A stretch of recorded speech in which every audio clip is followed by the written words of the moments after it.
Christianity and civilization in their minds were one and the same. Education, Christianity, civilization, all the same. So they wanted to open up schools. They wanted to advance this Western idea of education to the interior. In Dawson's mind, if I can be who I am, everyone in the interior can be like me. But we have to open these schools. In Barclay's mind, they didn't see themselves as any different.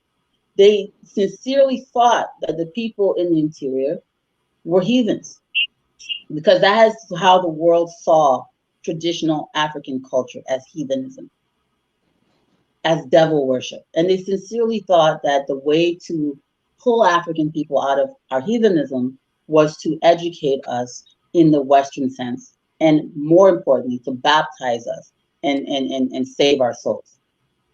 This is just a fact of history. This is how they thought. We can look at them today and judge them in hindsight and say, but we weren't savages, we weren't heathens, we believed in God and we just worshiped God differently. We can say this today.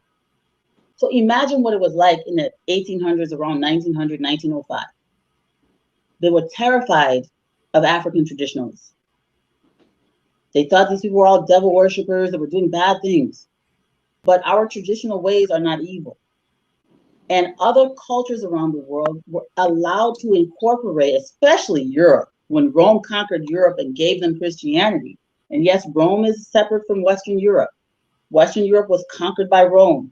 And when they gave them Christianity, they allowed them to keep a lot of their traditional practices and incorporate it into Christian culture.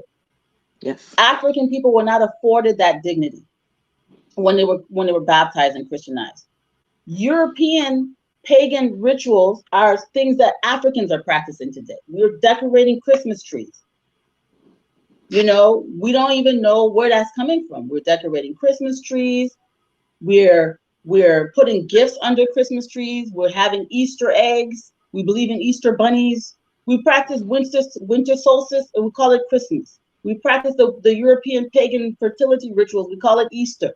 We got all the European pagan stuff mixed up with our Christianity, but we were not afforded the same dignity of having our traditional culture integrated with Christianity. We were told our traditions were evil. But our evil pagan rituals do not jive with Christianity. The mission schools are telling us, oh, Christians don't eat cola nut. Christians don't carry these heathen names. But we're allowed to use European heathen names, because many of the Western names we use are European heathen names. They're not biblical. And many of the practices we practice are not biblical. They're from European heathen cultures. So the unfairness of it is what caused a lot of the conflict too.